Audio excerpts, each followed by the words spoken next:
On peut l'applaudir, allez.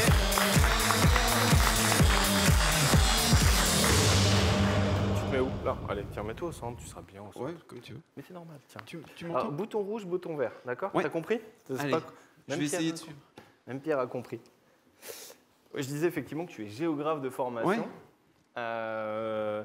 Mais peut-être, je sais pas, on commence par ton parcours ou tu nous dis qui tu es? Enfin, ouais. Bah donc voilà, j'ai été entrepreneur, je suis toujours entrepreneur dans l'âme. J'ai co-créé une boîte donc, qui s'appelle WebGeo il y a 11 ans maintenant. Donc je suis passé du stade de start-up.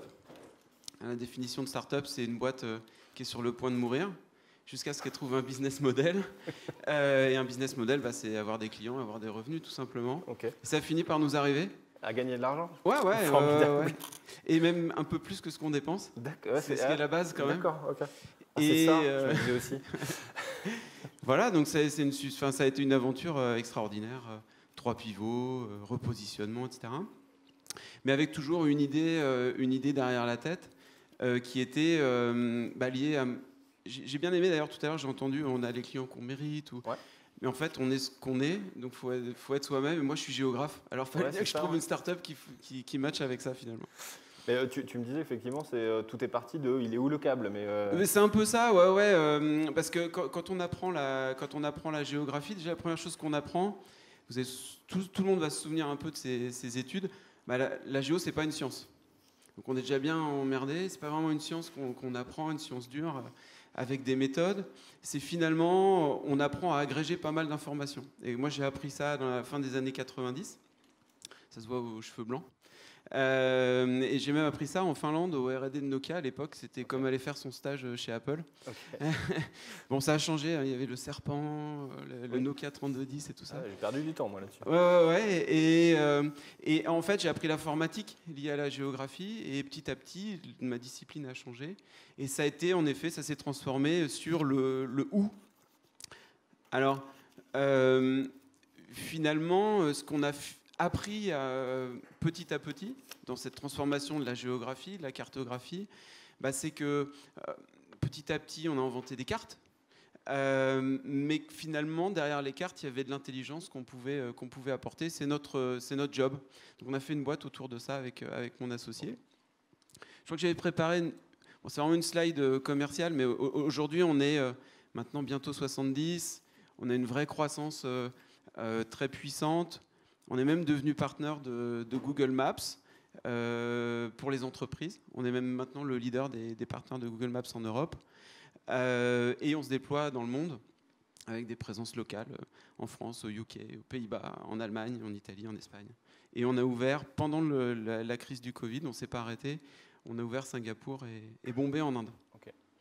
Alors, tu disais en fait, le où, quoi. Ouais, c'est ça. Alors, vous connaissez cette image, vous voyez ce que c'est? C'est Où est Charlie? Ouais. Alors, pendant que je parle un petit peu, vous essayez de le trouver. Ouais, ils vont plus t'écouter. Hein.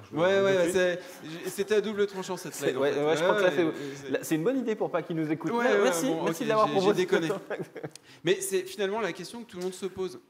Et je me souviens, moi, quand j'étais en Finlande, à l'époque... Attends, juste un truc. Celui qui trouve, il gagne une bouteille Best Time. Ça vous va? Allez! Ils vont vraiment plus nous entendre et nous écouter. Voilà. Donc, quand j'étais en Finlande, c'était le tout début des télécoms.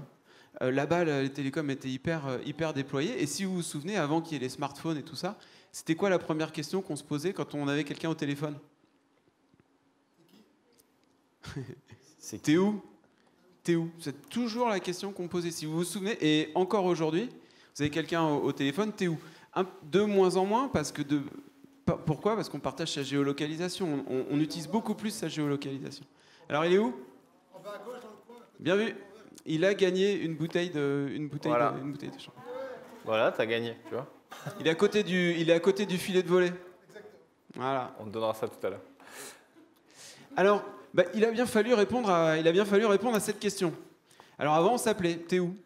Mais même bien avant qu'on s'appelle, on commençait déjà à répondre à cette question. Est-ce que vous savez ce que c'est la sorte de pierre sur la gauche? Non? C'est la première trace d'une carte découverte, il y a donc évidemment qui date de plusieurs milliers d'années. Et on essayait déjà d'utiliser des outils pour décrire finalement notre environnement, se repérer et partager cette information. Le deuxième événement fondamental, vous le voyez au milieu, c'est Google Maps, la première version de Google Maps. Alors c'est assez marrant parce que la première version de Google Maps, vous aviez la carte des États-Unis et puis une sorte d'île au milieu d'un océan géant. En fait, c'est l'Angleterre, enfin, c'est le Royaume-Uni, l'Angleterre et l'Irlande. Voilà la description du monde par la carte, la première carte vraiment digitale et grand public faite par Google à l'époque. Et puis maintenant, on est à l'étape de l'information. C'est plus la carte qui compte. Et c'est ce que je montrais un petit peu tout à l'heure dans Good Map Works. C'est une bonne carte, ça marche. Mais en fait, ce qui compte, c'est l'intelligence qu'on met dedans, les données qu'on utilise.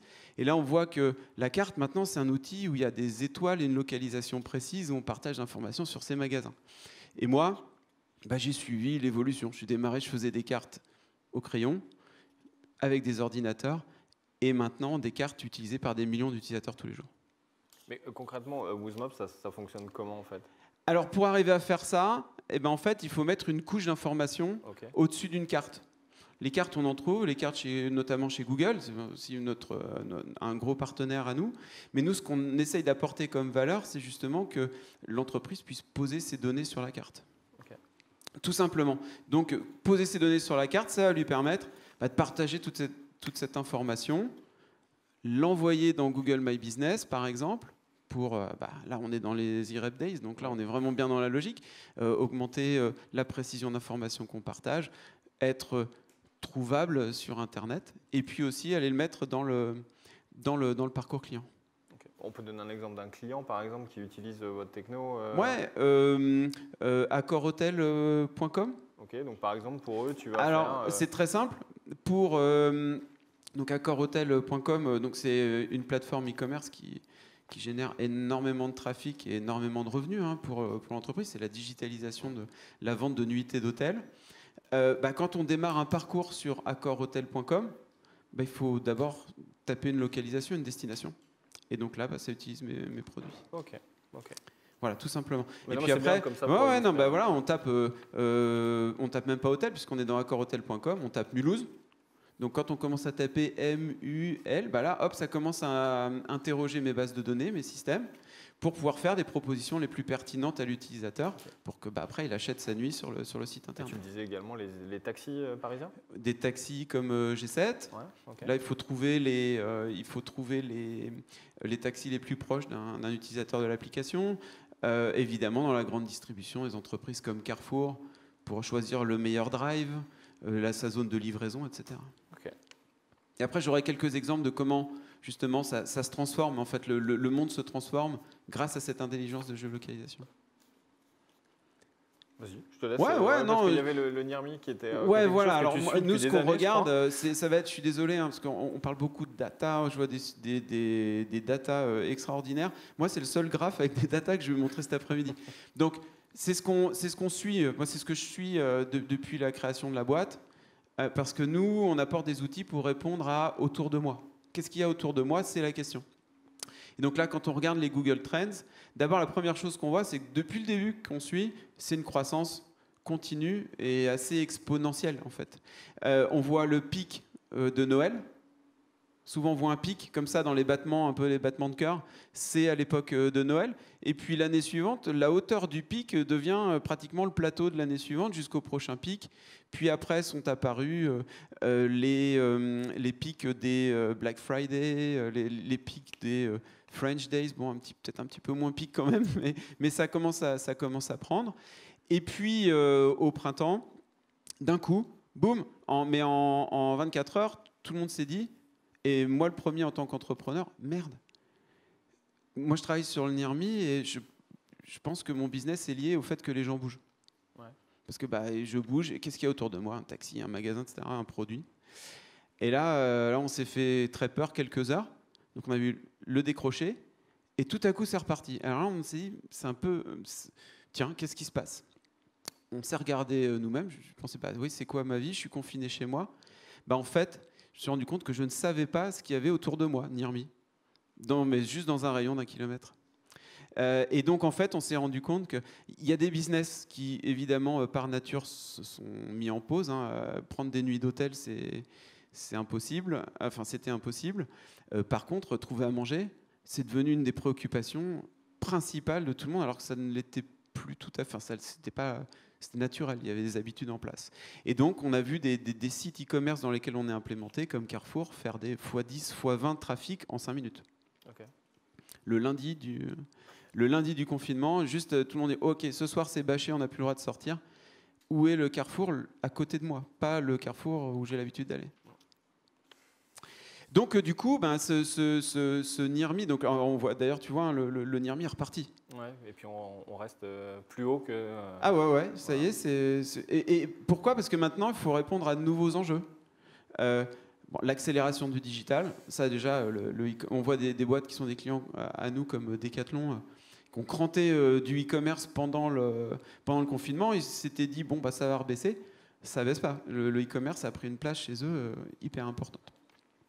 Le sans contact, le drive existait, mais on voit bien que maintenant on essaie d'avoir des astuces de sans contact. Et c'est assez marrant les différences d'ailleurs entre les différents pays, puisque maintenant on opère dans tous les pays européens et à l'étranger.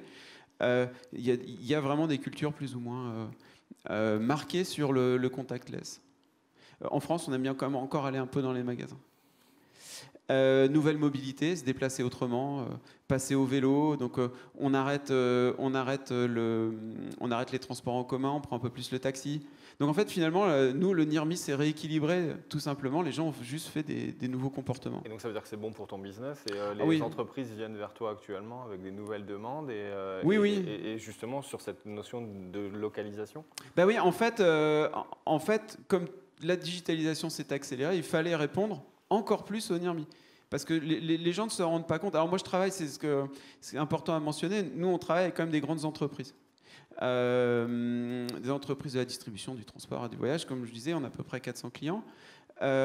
Et ces entreprises, elles mettent énormément d'intensité pour répondre au NIRMI dans google.com, en phase d'acquisition, mais ils oublient de le traiter quand l'utilisateur arrive sur leur site.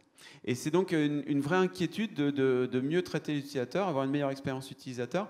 Et parce que maintenant le business se fait beaucoup plus en e-commerce, il faut être aussi très bon après. D'où ce qu'on disait ce matin, d'avoir le call to action qui soit le bon quand on arrive sur le site. Alors moi je suis vraiment de cette philosophie-là, parce que ça sert à rien d'être hyper bien placé et puis après de pas closer de deal. On est des bons commerciaux à WebGeo et donc ça suffit pas d'être bien sur le principe, tu vois. Il faut signer. Il faut closer. Parce que il faut payer les salaires, il faut financer la croissance, il faut faire financer la R&D, etc. Donc en fait, voilà, il y avait déjà cette tendance avant. Cette slide, je l'avais avant. Je l'ai depuis. Ça fait 3 ans que je l'ai au moins, cette slide. L'économie à la demande. Et on disait déjà qu'elle transformait le monde. Mais là, ça s'accélère très fort. Ça s'accélère vraiment très fort parce que ceux qui ne sont pas on demande, ils plongent très très vite et très très fort. Et donc c'est pour ça que mon message aujourd'hui, dans une journée comme ça, un petit peu décalée, la géolocalisation c'est hyper important, ça fait partie du parcours de votre client, de votre utilisateur. C'est pas juste quand on cherche dans google.com, mais quand on arrive sur votre site, votre plateforme e-commerce, dans votre application, dans l'expérience et le service que vous proposez à votre client, il faut mettre ces touches de géolocalisation, c'est hyper important. Donc dans la phase d'acquisition, de conversion et de rétention. Et du coup, c'est pas mal parce que je voyais la réputation avant de venir là ce matin, un peu comme plutôt dans le domaine de l'acquisition. Et en fait, il y a une sorte de fil maintenant qui explique qu'il faut maîtriser tous les aspects pour être sûr d'être bon. Et plus on va aller vers la recommandation, plus il faut être bon sur tout le parcours client. Et pas juste à closer des deals. Je pense que c'est un des éléments effectivement qui est assez intéressant, c'est que là on a un contenu. Tu proposes un contenu. C'est un contenu géolocalisé, local. Et qui effectivement, et qu'on positionne à un moment, on en avait parlé ensemble sur la notion de parcours client. Ouais. Il y a toute une importance à positionner ce contenu, à quel moment et à quel moment mon client va être confronté à ça. Ouais. Et là, il faut se poser les bonnes questions. Donc ça veut dire que des solutions comme les tiennes, elles sont très intéressantes. Maintenant, moi, tu dis c'est que pour les petites, pardon, justement, c'est pas pour les petites entreprises forcément.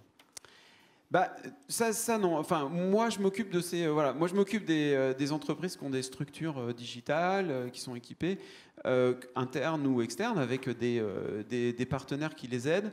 Mais même quand on est une petite structure, maintenant c'est hyper important. Je vais voir, je réfléchis à la phrase que je viens de faire et là je viens de réaliser.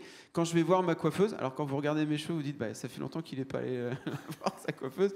Mais quand je vais voir ma coiffeuse, je lui pose la question. Est-ce que vous êtes référencé sur Internet? Et elle a qu'un salon de coiffure. Elle me dit oh ouais, je suis hyper attentive, je regarde les avis. C'est pas possible, il y a un mec qui m'a bougé la localisation, il faut que je le rechange. Bon, c'est de la douleur, mais néanmoins, ils ont compris. Et maintenant, de plus en plus, il y a encore du boulot. Ouais. Il y a encore du boulot. Mais je suis surpris. Un ramoneur qui vient chez moi et qui me dit j'ai une stratégie de référencement sur mes points de vente, la réponse aux avis. J'envoie un SMS, je dis non, super, c'est impressionnant, vous êtes une boîte de combien? Je pensais qu'ils étaient 30 ou 40. Il me dit on est 2, mon frère et moi, et on a un gars qui s'occupe juste de la partie community management. SMS. Je dis 2 ramoneurs qui prennent un community manager. Il y a un truc qui est en train de changer. Okay. Tant mieux. C'est génial. Donc, par contre, il y a des principes qui sont hyper importants, que je voulais mentionner là, parce que nous, c'est ce qu'on a découvert dans la géologue, et qui est très lié à l'algo de Google. La data est king, ok, fine. Et nous, on est spécialiste dans la data magasin. Okay. Pour bien se faire référencer quand on cherche, par exemple, un décathlon dans Google, on tape décathlon Mulhouse ou même décathlon tout court, on appuie sur Entrée, puis on attend un résultat. Il faut déjà que la donnée soit de très bonne qualité. Quand vous la branchez, vous la mettez, vous l'injectez dans Google, vous la mettez dans ce qui s'appelle Google My Business. Ça, c'est le b.a.-ba, c'est la base, les avis, etc. Le message qui est nouveau que je passe ici, c'est qu'il faut que ce soit absolument synchronisé, la même data avec ce que vous présentez sur votre site web. Et c'est quelque chose qu'on néglige tout le temps. Tout le temps, tout le temps. C'est aussi pour ça que je dis une bonne map. Ouais, ok, ça marche, j'ai mis une map, mais faites gaffe à la donnée que vous mettez dessus, parce que sinon, l'algo, il dit c'est de la merde en fait. Il y en a un qui dit des conneries. Et donc, moi, comme je veux des clients fidèles, je m'appelle Google, je ne vais pas envoyer les gens sur des sites où le contenu n'est pas de bonne qualité. Ça, c'est le SEO finalement. Ouais, ça marche aussi pour la carto. Et donc, c'est hyper, hyper, hyper important. Je crois que c'est un point, je ne suis pas sûr que tout le monde soit en phase avec ça. Enfin, en phase, pardon. Tout le monde n'est pas au courant de cet aspect-là de Google My Business et avec le store locator qui est important. En tout cas, nous, c'est notre mantra. Mais ça ne suffit pas. Okay. Parce qu'une fois que tu as passé le pas de bien structurer ta data, en fait, tu as un monde qui s'ouvre à toi et qui te permet finalement de changer les business models, d'innover ou d'améliorer l'expérience client, de fidéliser ton utilisateur et de mettre la géolocalisation dans le parcours client. Donc ça donne des mondes qui se transforment. Donc qui se souvient, il n'y a pas si longtemps que ça, quand on avait besoin d'un taxi, là, on appelait je crois qu'à Mulhouse ça marche encore un peu comme ça. Hein. Ouais. Régulièrement j'utilise, tu appelles la centrale de taxi, bougez pas. Quand tu es dans le taxi, tu entends la radio. Ouais Michel, on a besoin de quelqu'un pour la gare, pour l'emmener au Technopole. Souvent je vais au pôle du véhicule du futur. Le monde a changé. Maintenant, on a une app, on réserve un trajet, puis on a découvert des bénéfices. Enfin, ça, c'est un autre monde pour nous, hein, par rapport à Mulhouse, tu vois, c'est un autre monde. Hein. Ouais, alors je dis pas qu'il faut mettre Uber à Mulhouse. Hein. Non, on a René, nous. Ouais, mais il y a des opportunités. Alors, il faut s'en inspirer, ok. C'est super important. Mais typiquement, on a comme client Hitch. Donc Hitch, quand même, le Uber français. Ouais. Mais de l'autre côté, il y a G7. Et aussi client. Et tout le monde s'adapte. Et finalement, ça fait une vraie émulation, un vrai changement dans l'expérience client. Alors, un autre exemple. Alors hier, faire la queue devant un magasin, remarque, c'était un peu d'actualité. Toujours maintenant, c'est distancié. Quoi. Ouais, voilà. Maintenant, ce sur quoi on travaille avec des clients, c'est de permettre de réserver son café. Alors là, c'est un exemple de Starbucks aux US. C'est pas nous qui avons fait ça, mais on travaille sur des sujets comme ça, où, à l'inverse du taxi, on prévient en partageant notre géolocalisation avec le Starbucks ou le café, qu'on arrive. Donc en fait, il peut préparer le café plus vite, au bon moment. Quand j'arrive, il est chaud. Je n'ai pas à faire la queue pour commander ou attendre. J'ai mon service tout de suite. Et même, on peut rendre ces systèmes encore plus intelligents en acceptant de partager sa géolocalisation, moyennant respect des GDPR, données personnelles, etc. Il faut y faire hyper attention. D'ailleurs, on ne traite pas ces données-là, nous. Okay. C'est qu'il y avait un cas sur ce use case Starbucks, c'était que en fait, les gens, des fois, prenaient la commande et oubliaient d'aller chercher la coupe de café. Alors, qu'est-ce qui se passe ? Le système est intelligent, il dit « Merde, il est passé devant le magasin, puis il continue sa route. Qu'est-ce qu'on fait, chef ?» Donc, c'est le programme qui réfléchit. Bien le programme qui réfléchit. L'intelligence artificielle n'existe pas. C'est que des scénarios qu'on a déjà prévus. Donc, qu'est-ce qu'on fait, chef ? C'est pas grave. On lui envoie une notif et on lui propose de réserver un café dans le prochain Starbucks sur sa route. Parce qu'on va essayer de deviner à peu près sa route. Okay. Près de son travail, par exemple. On peut faire des choses extrêmement intelligentes. Et à chaque fois, c'est toujours la même donnée. Il faut la donnée de la localisation des magasins. Okay, c'est la même information de localisation des magasins qu'on a mis dans Google My Business dans la phase d'acquisition, qu'on met dans l'application qui te prépare le café en fonction de ton heure d'arrivée. Est-ce que ça, c'est pas une question aussi qu'on se pose ? Alors, quand tu prépares un événement comme l'IRFD, t'espères que ton livreur arrive. Ouais. Mais ça, c'est oui. vraiment... Oui, c'est pareil. Donc, à quelle heure arrive le livreur ? Et tu poses un RTT pour attendre, parce que tu as 4 heures de plage horaire. Ça, c'est des projets qu'on a fait notamment avec Carrefour pour envoyer un SMS à la personne qui doit attendre la livraison et lui dire écoute, ça ne sert à rien d'attendre. Le créneau, il va être à peu près plus ou moins 10 minutes à 17h30 au lieu de 2 heures d'attente. Et puis, il envoie une notif pour dire il est à 5 minutes. Et ben là, on commence à boucler la boucle parce que on s'est rendu compte qu'on avait un taux d'engagement des utilisateurs qui était monstrueux. Ça correspondait vraiment à une attente. Et aussi, derrière, finalement, une mise en mouvement de la communauté des utilisateurs qui partageaient leur expérience, une expérience hyper waouh. Et là, on parlait de la recommandation plutôt que de pub. Quand tu es à table avec le cousin le dimanche midi et que tu dis t'as vu, j'ai reçu mon Carrefour, j'ai gagné du temps, j'ai pu faire autre chose, je pouvais faire le bain des gosses, évidemment, ça change la vie. Donc, par exemple, on a comme client Frichti, peut-être vous connaissez. Alors, ils ont plutôt des territoires dans les grandes villes françaises comme Lyon, Paris. À Strasbourg, non ? Peut-être à Strasbourg, je ne sais pas. Peut-être bien, parce que maintenant, ils ont une super croissance. Ça fait partie totalement de leurs produits. La logistique et l'expérience de livraison fait totalement partie de leurs produits. Et ils ont besoin de localisation. Tu me disais que dans la livraison, il y avait des tests, c'était sur Amazon, je crois, où ils font tu sais à combien de livraisons et le livreur, en fait. Ouais, ça a commencé pendant l'été. Peut-être certains d'entre vous ont vu une nouvelle interface chez Amazon où ils vous montrent une carte et ça vous dit il arrive dans cet arrêt, et puis petit à petit ça réduit, etc. Ils vous envoient une notif. Bref, ils vous apportent de la géolocalisation dans votre expérience. Nous, non, quand ils livrent, ils disent qu'ils sont passés, mais on les a pas vus. Hein. C'est ça, et puis jette le colis au-dessus jette le colis au-dessus de la porte. Je crois que j'ai à peu près fait le tour. Ouais, c'était quelque chose que j'avais posé comme question. Quelles étaient les marques inspirantes dans ce domaine-là et que tu avais toi en tête ? Ouais, alors c'est très retail, je me rends compte. Ok, c'est pas grave. Là-dedans, j'ai 2 clients. Et il y en a un que j'ai pas, ou que j'ai pas encore. McDo, je les trouve vraiment bons parce que ils ont inclus la géolocalisation. Donc eux, ils ont vraiment toute la chaîne de l'intelligence de géolocalisation. C'est assez récent, hein. C'est notamment depuis la mise en place de la dernière version de leur app, il y a quelques mois, je dirais. Où il y a toujours ce côté acquisition, magasin, je tape McDo, je suis sur la route des vacances, sur l'autoroute, je tape McDo, paf, ça fonctionne hyper bien, je tombe sur la bonne donnée, j'ai leur store locator qui marche bien.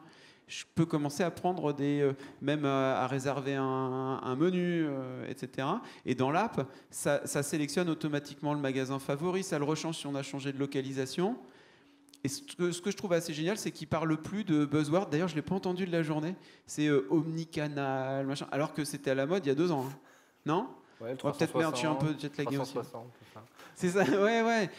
C'est fini, ce côté omnicanal, il n'y a plus besoin de le scander ou de le comment dire, de le vouloir, c'est natif, c'est inclus. Donc ça, McDo, je trouve qu'ils sont très bons là-dedans. Et ils n'ont pas peur d'innover et ils avancent. Decat, c'est aussi des gens qui ont vu, il y a très longtemps, déjà ils ont une culture d'innovation énorme, rien que sur les produits qu'ils font, et oser dire j'arrête de distribuer des produits, je fais mes propres produits, j'ai de la R&D et je réponds à un besoin, c'est extraordinaire. Et sur le digital, ils sont comme ça. Donc ils ont lancé le click and collect bien avant tout le monde. Avec eux, on a même automatisé le click and collect, c'est-à-dire même, on ne demande même plus, dans certains cas, le code postal. Okay. Automatiquement, tac, on dit, voilà, je pense qu'à proximité, voilà l'offre de ton produit, ça réduit encore la friction, ça augmente les taux de conversion. Et les gens ne se plaignent pas, ils veulent bien partager cette data avec le site, parce qu'ils renvoient un service. Et puis pas de la pub. Tu gagnes du temps, il est efficace.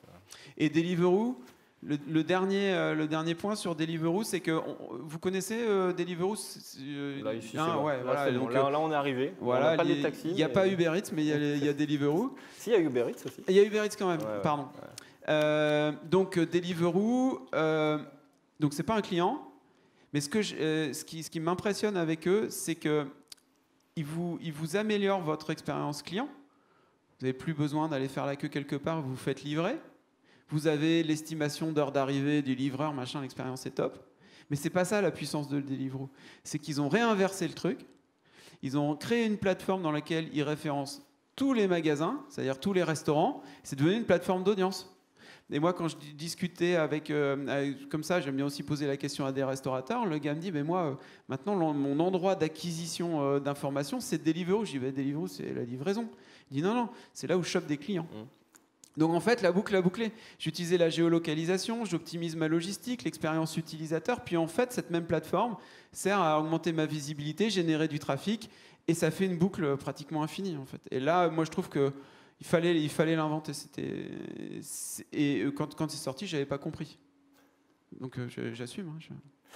Et pour toi, l'avenir de ton métier, il va passer. Enfin, est-ce que tu te dis ça, on va aller vers ça, et c'est sûr. Alors, moi, je pense que l'avenir de mon métier, c'est...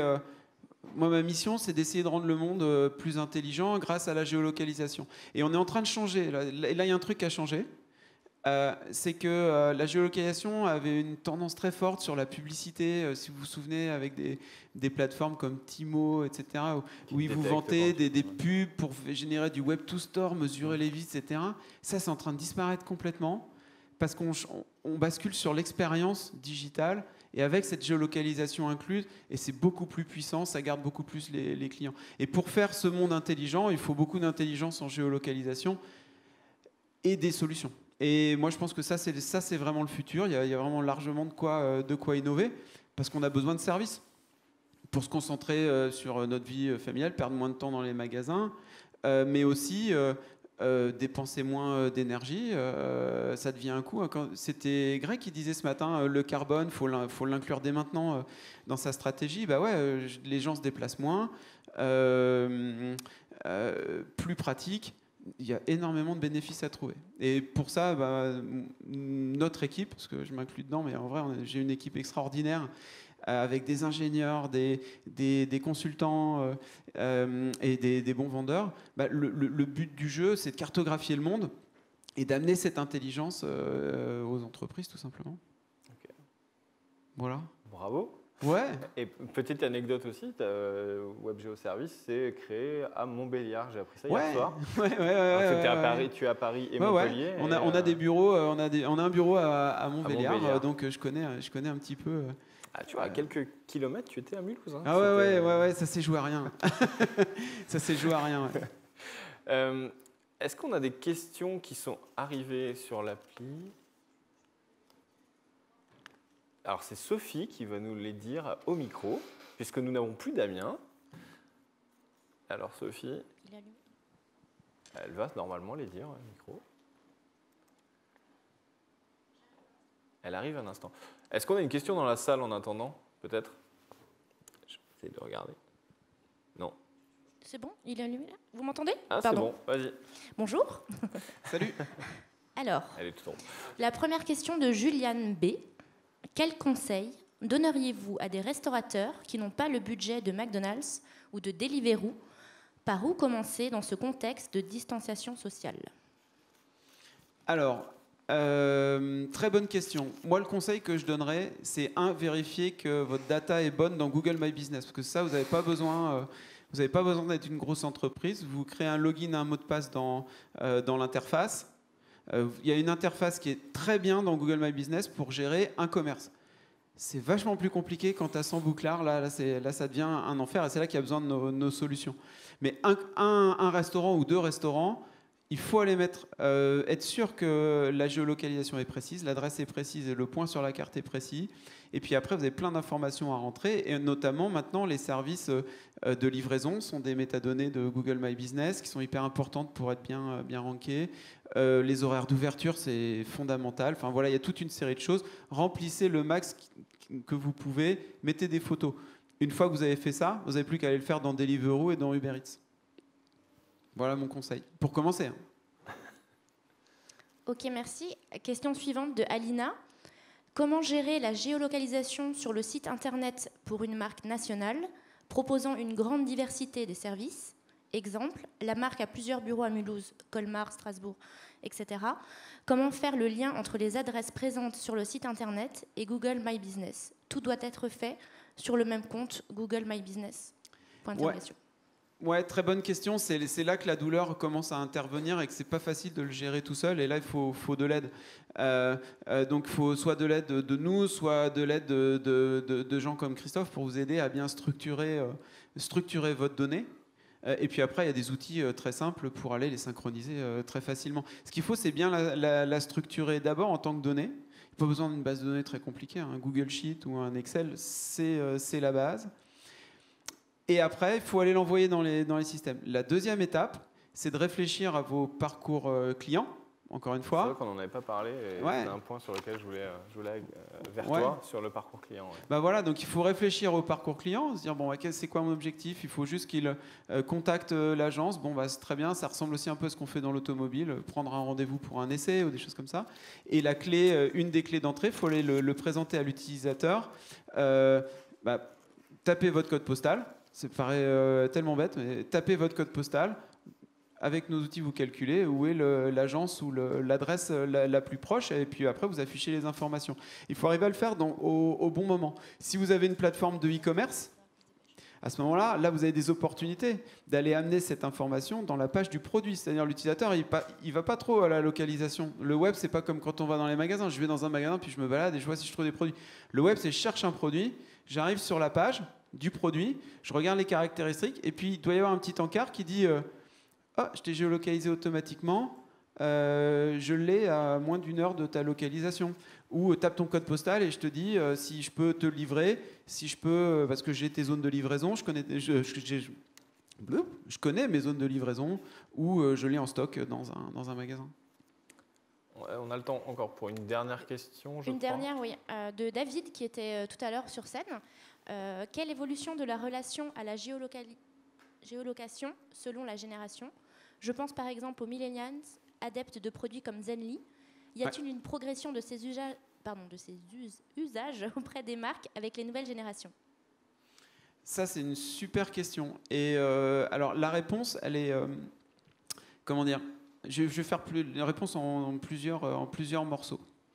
En effet, il y a la nouvelle génération utilise des applications comme Zenly. Zenly, c'est un réseau social où on partage sa géolocalisation tout le temps et où on retrouve ses potes finalement avec un point sur la carte.